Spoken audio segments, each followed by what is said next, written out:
Good morning, Alex and friends. I'm Grace. Today is Sunday, January 11th, 2026, and you're listening to Alex's News.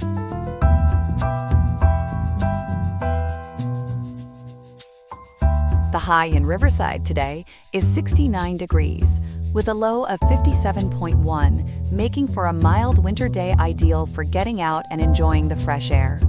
Coming up, we'll examine the tragic motives behind a Mississippi man's deadly rampage that claimed 6 lives, including relatives and a 7-year-old girl. We'll also explore how widespread federal voter roll cleanups are sparking concerns over access and fairness ahead of the midterm elections. Plus, other stories on global affairs, local developments, and more. All this and more coming up on Alex's News. Stay tuned.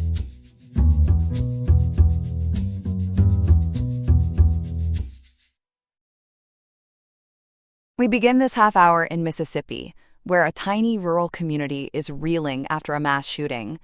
Ethan, walk us through what investigators say happened in Clay County. Authorities say a 24-year-old man, Derica M. Moore, went on a deadly rampage Friday night 2 days ago, on January 9th. Over roughly 4.5 hours, he allegedly moved between 3 locations in rural Clay County, killing 6 people, most of them his own relatives, according to the Associated Press and NPR. Sheriff Eddie Scott called it one of the worst crimes the county has ever seen, and investigators say Moore appeared to act completely alone. Put this community on the map for us. What kind of place is this, and where exactly did all of this unfold? Clay County is in the Golden Triangle region of northeast Mississippi, about 125 miles from Jackson, with stretches of fields, woods, and small clusters of homes. The shootings happened in and around Cedar Bluff, a rural area where a lot of families are related or know each other through church, according to local coverage from WCBI and the Commercial Dispatch. People there are used to quiet nights and familiar faces, which is part of why this has been such a shock.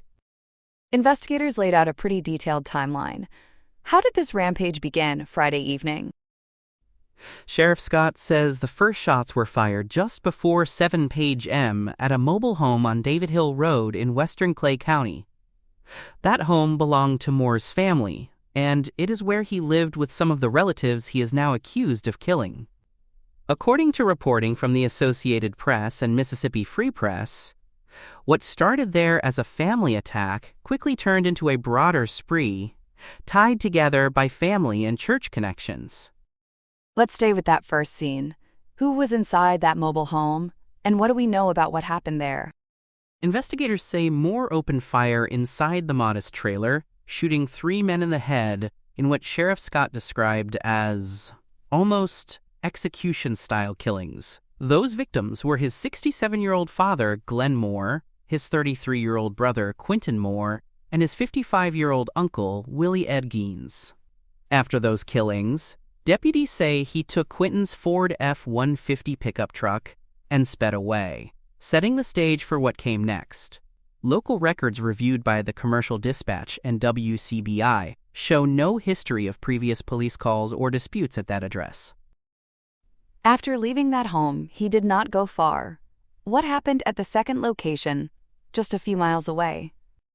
Using that stolen truck, Moore allegedly drove to a cousin's house on Blake Road, another small road not far from the family trailer. There, according to witness accounts reported by NPR and the Associated Press, he forced his way in while armed and tried to commit sexual battery. Inside the home were a mother and 3 children, and what unfolded in front of them is being described by the sheriff as almost indescribably brutal. This is where the 7-year-old girl was killed. How are investigators describing that moment? Sheriff Scott says Moore put a handgun to the head of a 7-year-old girl, identified in later local reporting from Supertalk FM as his second cousin, Michaelia Geens, and pulled the trigger in front of her mother and siblings. He then turned the gun on a younger child and pressed it to that child's head, but the weapon did not fire, and that child survived, physically unharmed. The mother and a 3rd child were not hit, and they have been central witnesses in the investigation. Scott told reporters yesterday, quoted by NPR, that it showed, quote, how violent it was, end quote, and added, quote, I do not know what kind of motive you could have to kill a 7-year-old, end quote. Do investigators have any sense yet of whether that second child was spared on purpose, or if the gun simply malfunctioned? As of this morning, Sheriff Scott says they are not sure whether the gun misfired or whether Moore chose not to pull the trigger a second time. Forensic work on the handgun is still underway, according to coverage from the Los Angeles Times and the Washington Post. Either way, investigators say the surviving children are key to understanding exactly what happened inside that house. From there, he moved on again. The third scene is at a small church nearby. What do we know about that stop? After leaving Blake Road, Moore drove to the Apostolic Church of the Lord Jesus on Siloam Griffith Road, a small white-frame church that some of his relatives attend. Adjacent to that sanctuary is a residence used on weekends by the pastor and his brother. According to the Associated Press and local station WCBI, Moore broke into that residence and shot both men to death before taking one of their vehicles and leaving again. Who were those men, and did they have any direct connection to Moore? The victims at the church were Reverend Barry Bradley, the pastor who usually lived in nearby Columbus, and his brother Samuel Bradley. Sheriff Scott has said, and the Washington Post echoes this, that there is no known direct personal relationship between Moore and the Bradley brothers, beyond the broader family ties to that congregation. Some local speculation, reported by Supertalk FM, is that Moore may have seen that residence as a place to grab another vehicle, rather than as a specific target of revenge. That is 3 crime scenes over just a few hours. How did law enforcement finally catch up with him Friday night? By later that evening, Clay County officials had called in help from state and federal agencies and set up checkpoints on the rural roads around Cedar Bluff. Around 11:24 p.m., according to CBS News and The Guardian, officers stopped a vehicle at a roadblock near the intersection of Pine Grove Road and Joe Myers Road, not far from the earlier second scene. Inside, they found Moore, along with a rifle and a handgun, and they arrested him without more shots being fired. Any word yet on where those weapons came from or whether they were legally owned? Investigators are still tracking the origins of both the rifle and the handgun, and they have not publicly said whether the guns were registered to Moore or someone else. Ballistics testing is also underway to match each weapon to the different scenes, something the state crime lab is helping with. Early reporting from CBS and The Guardian suggests authorities are confident they have the only shooter, and they have not mentioned any missing firearms reports tied directly to this case yet. Let's talk about the people whose lives were lost. Who are the 6 victims, and what do we know about them? The victims range from 7 to 67 years old, and according to the Associated Press, their autopsies are being handled by the state medical examiner. 3 were Moore's immediate family members: his father Glenn, his brother Quentin, and his uncle Willie Ed Geens. Then there is 7-year-old Michaelia Glines, his second cousin, whose killing has been especially painful for the community, and the 2 Bradley brothers, Barry and Samuel, who were fixtures at that small church. One local paper, the Commercial Dispatch, described the losses as cutting across family, faith, and generations all at once. You mentioned the community impact. How are people there coping in these first 48 hours? Sheriff Scott told reporters yesterday that the shootings have, quote, really shaken our community, end quote, calling it one of the toughest cases deputies have ever worked. Relatives who survived, especially those at the second house, are described as overwhelmed by grief and trauma. Churches and neighbors have gathered for prayer vigils and informal support, according to the Commercial Dispatch, because in a place that small, almost everyone either knew a victim or knows someone who did. We have also heard some family members speak about mental health. What are they saying about possible warning signs? A relative, Kimberly Moore, told WCBI that this may have stemmed from what she called a family dispute, but she stressed that mental health in the family needs more attention. She said, quote, "Mental illness is something serious that we as a family should try and check on our people," end quote. Right now, though, officials emphasize there is no documented history of diagnosed mental illness, threats, or previous violent incidents involving Moore in court or police records, based on checks reported by The Guardian and PBS. Have investigators found any red flags at all in Moore's background, criminal or otherwise? So far, they say no District Attorney Scott Collum told CBS News that Moore had no prior criminal record and, in his words, was not on our radar. Public records reviewed by local outlets show no restraining orders, no previous 911 calls to the family home, and no domestic violence reports tied to him. Neighbors have described him as quiet and largely keeping to himself. Given the brutality and the number of victims, what is the district attorney planning to do in this case? Clay County District Attorney Scott Cullum has already said he will move to upgrade the initial first-degree murder charges to capital murder when Moore appears in court tomorrow, Monday, January 12th. Under Mississippi law, multiple killings that include the death of a child can qualify for capital charges, and Cullum has been clear, in interviews with NPR and the Los Angeles Times, that he intends to seek the death penalty. He called it, quote, about as bad as it gets, end quote, noting that you have 6 people killed in one night across several scenes. What does that mean for Moore's status right now and the legal steps in the days ahead? Moore is being held without bail at the Clay County Jail in West Point because Mississippi law does not allow bail in capital murder cases with these circumstances. At tomorrow's initial appearance, he is expected to be appointed a public defender and then undergo a mental competency evaluation, which Cullum described to CBS as standard in a case like this. After that, a grand jury would consider an indictment, and the death penalty decision would formally move into the court process. You mentioned no clear motive yet. With all these interviews happening, are investigators any closer to understanding why he did this? As of this afternoon, Sheriff Scott says they still have no solid motive, despite hours of questioning and multiple interviews with family members and witnesses. He has repeated that the attacks seemed targeted in the sense that each place had a personal or church connection, but they remain inexplicable because no one can point to a specific trigger, according to Supertalk FM and Hindustan Times. Investigators are looking at family dynamics, stressors, and any signs of mental instability, but they say this still appears to be an isolated act, not part of a broader threat.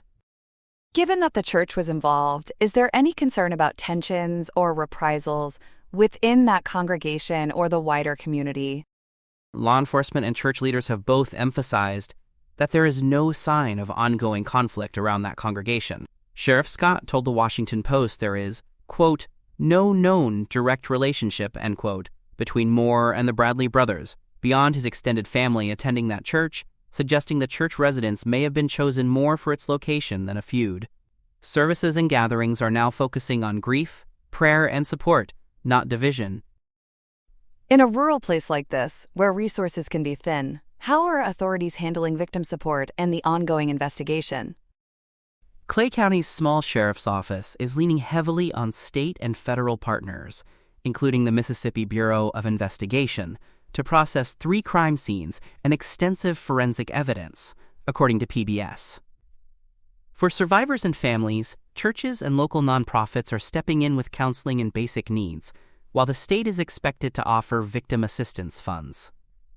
Officials have urged anyone with even small bits of information to come forward because, as the district attorney put it, every detail matters in a case that is this complex and this painful. And finally, Ethan, what are people there bracing for as they look ahead to tomorrow's hearing and beyond? In the short term, many residents are simply hoping for some sense of order as the case moves into court, even though they know there are no answers that can make this make sense.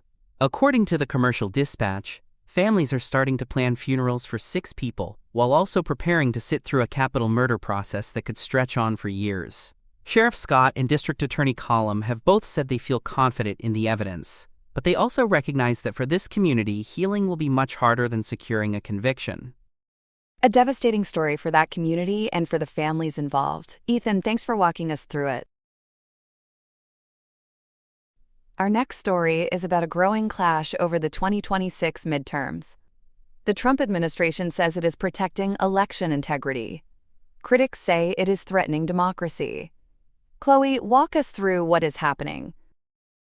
This has turned into a genuine constitutional crisis as of today, January 11th, according to reporting from NPR and the Brennan Center. The Justice Department, led by Attorney General Pamela Bondi, is demanding unredacted voter registration data from states, things like partial Social Security numbers and driver's license numbers. They say they need that to find and remove non-citizens from the rolls. A broad coalition of state officials and civil rights groups argues it is an unconstitutional overreach that could wrongly knock millions of eligible voters off the lists. How did we get to this point? Because federal involvement in voting did not just start this year. You are right. This actually traces back to President Biden's Executive Order 14019 in March of 2021. That order told federal agencies like Veterans Affairs to help citizens register and get election information, something voting rights groups like the League of Women Voters supported. Conservatives, including Representative Claudia Tenney, called it, quote, Biden bucks, end quote, and accused it of violating the Hatch Act and the National Voter Registration Act. According to analyses on lwv.org and the International Bar Association's site, that fight normalized more federal activity around elections, and the current administration has flipped that template from expanding access to aggressively policing the rolls. So what changed when Donald Trump came back into office after the 2024 election? On Inauguration Day, January 20th, 2025, one of his very first moves was to cancel Biden's order. He replaced it with a new directive called, quote, Preserving and Protecting the Integrity of American Elections, end quote. That order requires proof of citizenship for federal voter registration and sets tighter mail ballot deadlines. Parts of it have already been blocked by federal courts, which said some changes need Congress, but it still forms the backbone of the Justice Department's current, quote, Comprehensive Integrity Initiative, end quote. What exactly is the Justice Department demanding from states under that initiative? By early this year, they have sued 23 states plus Washington, D.C., according to Democracy Docket and PBS. The department is asking for full, unredacted voter registration databases so they can cross-check them against federal immigration systems, like Homeland Security's SAVE program. That means not only names and addresses, but also birth dates, partial Social Security numbers, and driver's license data for tens of millions of people. The stated goal is to find non-citizens who might be registered, but states say in practice it is building a de facto national voter database ripe for misuse or data breaches. Let's talk specifics. California seems to be one of the biggest flashpoints. What is happening there? California's Secretary of State, Shirley Weber, has become one of the loudest opponents. She argues that handing over the entire file on roughly 23 million registered voters would violate state law, particularly Elections Code Section 2194 that protects private voter data. A federal judge in the Central District of California, in a December 2025 ruling reported on ca.gov, denied the Justice Department's motion to force immediate disclosure, citing due process and privacy concerns. Now the case is in discovery, with groups like the League of Women Voters and the NAACP intervening to safeguard that data.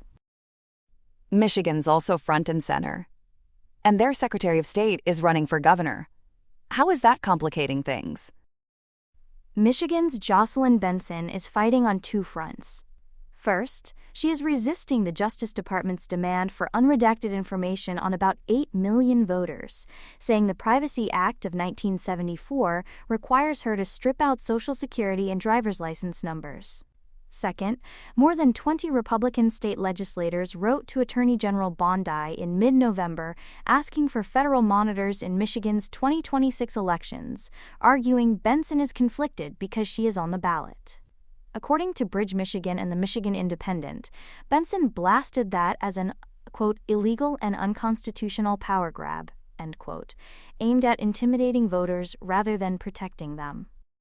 Does the data in Michigan back up the idea of widespread non-citizen voting? Michigan's own numbers say no. A 2025 state audit found 16 credible instances of non-citizens voting out of about 5.7 million ballots cast in 2024, which works out to roughly 0.00028%. Similar audits in Arizona, cited by the Brennan Center, put the rate in that state around 0.0003%, with many initial flags turning out to be naturalized citizens or clerical errors. Those tiny fractions are part of why so many election law scholars across the spectrum describe non-citizen voting as, quote, vanishingly rare, end quote. New York's also in the middle of this, with its attorney general leading a coalition. What are they arguing? New York Attorney General Letitia James is coordinating several states trying to block the most aggressive pieces of Trump's citizenship-proof order. She says the federal government is essentially on a, quote, fishing expedition, end quote, and that the Constitution's elections clause gives states primary control over how they run elections. In late December, New York and the NAACP asked a federal judge to dismiss the Justice Department's suit. DOJ answered with a motion to compel full unredacted records on January 6. Democracy Docket has been tracking that case closely, and legal experts say it could set a major precedent on how far Washington can go in demanding state election data. We have also heard about newer states being pulled in, like Arizona and Connecticut.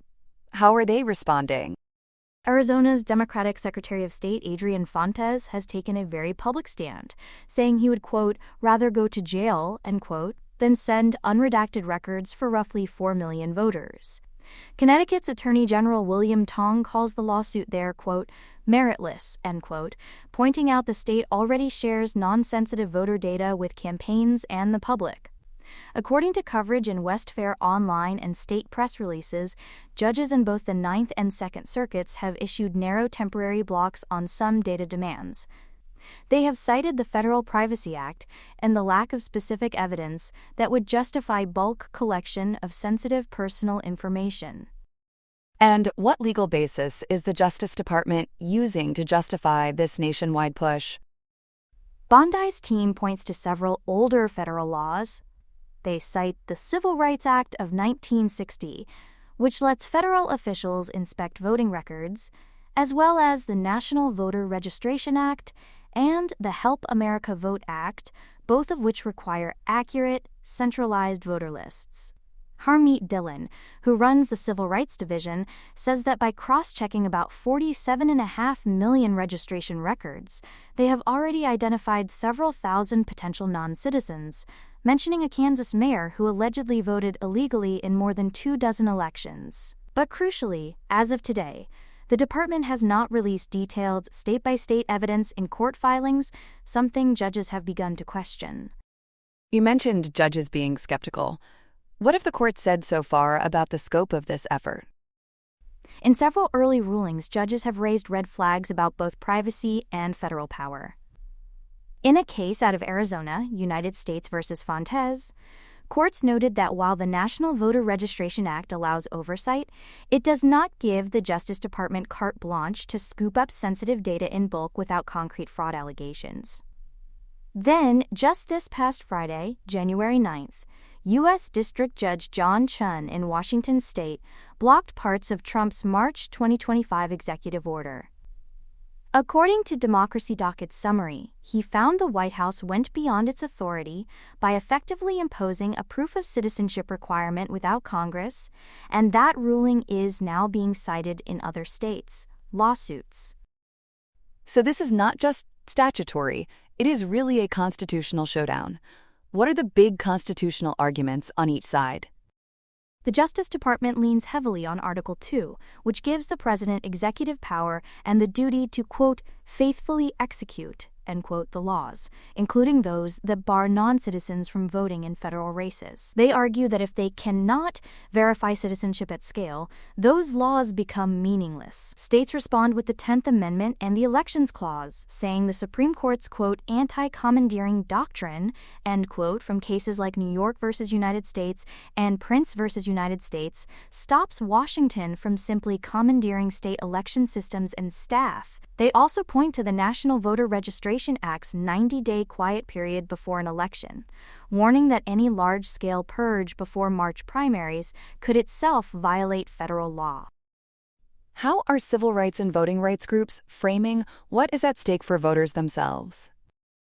Groups like the ACLU, Common Cause and the Brennan Center say this is less about catching rare lawbreakers and more about scaring and potentially disenfranchising lawful voters. The ACLU argues the Justice Department's job, historically, has been to protect access to the ballot, not to act as a, quote, purge coordinator, end quote. Common Cause stresses the privacy risk tens of millions of people could have sensitive personal data copied, transmitted, and potentially exposed. All to address what Heritage Foundation's own conservative database counts as only about 70 non-citizen voting cases in 2 decades. They worry that naturalized citizens, in particular, will stay home if they fear being wrongly flagged or investigated. Voters are also watching the political stakes, especially with such a narrow House majority. How does that factor in? The current House balance, with roughly 218 Republicans and 213 Democrats, means a handful of seats could flip control. Outlets like PBS and the Los Angeles Times have noted that even relatively small changes in turnout in a few swing districts could decide which party runs the House. That is why you are seeing so much focus on special elections and primaries taking place under this cloud. The fear from Democrats is that aggressive list maintenance or last-minute disputes over who can vote could tilt close races, even unintentionally. New Jersey's upcoming special election in the 11th District has been getting attention in that context. What is happening there? WHYY's David Mathau reports that New Jersey's 11th District, vacated when Mikey Sherrill became governor-elect, is holding a special election with the February 5th primary and an April 16th general. It is a Democratic-leaning seat, with about a dozen Democrats running, including Lieutenant Governor Tahisha Way, who has been praised for, quote, defending democracy, end quote, and former Representative Tom Malinowski, who vows to counter what he calls, quote, Trump's lawlessness, end quote. Republicans have largely consolidated behind one candidate, Joe Hathaway. Analysts at Rowan and Rider universities told WHYY that any perceived federal interference there could resonate nationally because that single seat might be pivotal for House control. Beyond lawsuits and ballot access, there are also concerns about physical federal presence at polling places. What are officials saying about that? According to NPR's Miles Parks, election administrators are gaming out scenarios where federal agencies like Homeland Security might deploy agents to certain precincts under the banner of preventing fraud or maintaining public safety. Democratic leaders warn that a visible presence of armed federal officers in heavily Democratic, often minority neighborhoods could feel like intimidation, even if the stated purpose is security. The Trump administration says any such deployments would be limited and aimed only at genuine threats. Still, bipartisan groups of secretaries of state, including Michigan's Benson and Connecticut's leadership, have said publicly they will resist what they call, quote, weaponization, end quote, of federal power around polling places. How are local election officials, the people running polling sites and counting ballots, preparing for all this? NPR's report this weekend highlighted how administrators from both parties are quietly coordinating to shore up their systems. They are running tabletop exercises for everything from cyber attacks to sudden legal orders demanding voter roll changes days before voting.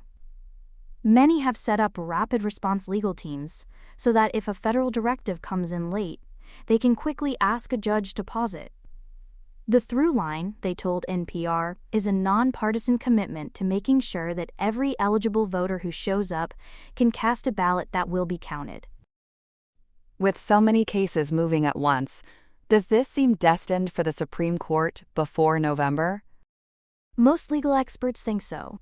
The ACLU and Brennan Center are involved in nearly every major lawsuit and are already signaling that they want a clear Supreme Court ruling on where federal election oversight stops and unconstitutional interference begins. The issues range from separation of powers, like Judge Chun's ruling on the Trump executive order, to the Elections Clause and the anti-commandeering doctrine. If the court takes a case this spring or summer, its decision could shape not only this year's midterms, but the basic balance of election power for years. And stepping back, Chloe, what does all of this mean for public trust heading into the 2026 midterms? It is eroding trust on multiple fronts. Supporters of the administration see these efforts as overdue enforcement after years of claims, often unfounded, about fraud, while opponents view them as a sophisticated form of voter suppression wrapped in legal language. Outlets like PBS, Truthout, and the Los Angeles Times describe it as a, quote, shadow war, end quote, fought through court filings rather than street protests, but with equally high stakes. Without clear evidence of widespread fraud, as studies from the Brennan Center and even conservative groups acknowledge, the worry is that aggressive integrity campaigns will end up discouraging participation and deepening America's already fragile faith in elections. A deep and very complicated story that we will keep watching. Chloe, thanks for breaking it down for us. Thanks, Grace. Here are some other headlines. In Washington, the track is set for a sprint with marathon consequences.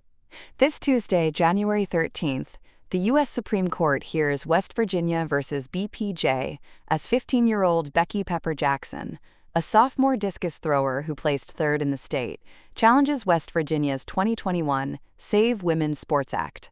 Idaho's Little versus Hecox runs in a parallel lane. The court's 6-3 conservative majority will decide whether bans on transgender girls, in girls, sports, now in at least 27 states, violate the 14th Amendment's Equal Protection Clause, or Title IX. The ACLU argues her puberty blockers, begun at age 12, have already leveled the playing field for thousands of student athletes watching from the sidelines. In Iran, 2 weeks of protests have put the theocracy under fierce street pressure.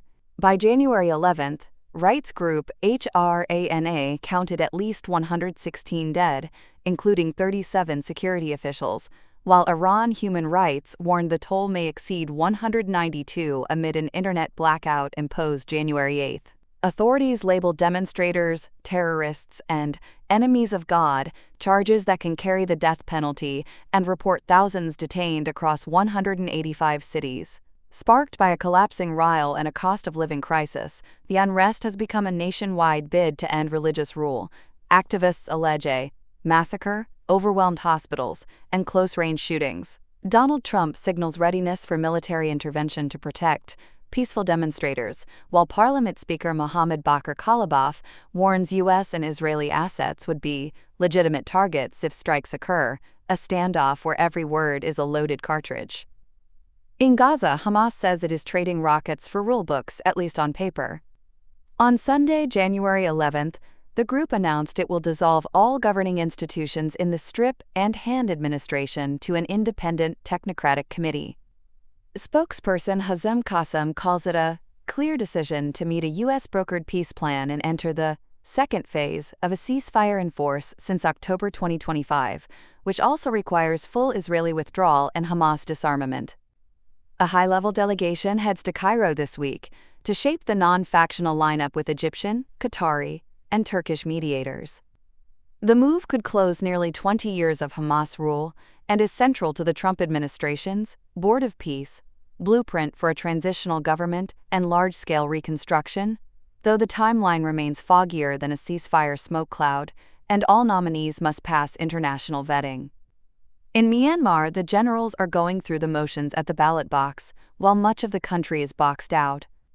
On January 11th, the junta held the second round of its first general election since the 2021 coup, opening polls in 100 townships from Yangon and Mandalay to war-scarred Sagaing and Shan State. The three-phase vote began December 28th and ends January 25th, but 65 townships, roughly 20% of the country, are excluded due to conflict. The military-backed Union Solidarity and Development Party, which claimed over 80% of seats in Round 1, is expected to win by a landslide as the National League for Democracy remains dissolved and its leader, Aung San Suu Kyi, remains jailed. With election protection, laws threatening critics with up to 10 years in prison, the UN and Western governments dismiss the polls as a sham democracy in name, martial in practice.